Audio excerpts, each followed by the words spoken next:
What seasonings you use for your steak? I think my steak seasoning is the best. I always season my steak ahead of time.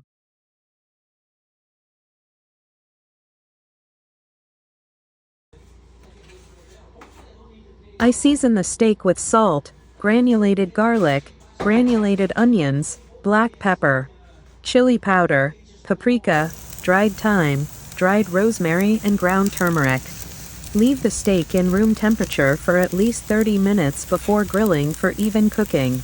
Cook it to your desired temperature, rare, medium, medium well or well done. Let the steak rest for 5 minutes before cutting it. Serve it with your favorite sides. I grilled some zucchinis and portobello mushrooms.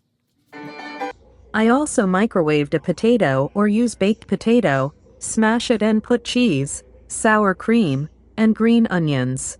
You can also put bacon bits if desired. Enjoy and thank you for watching.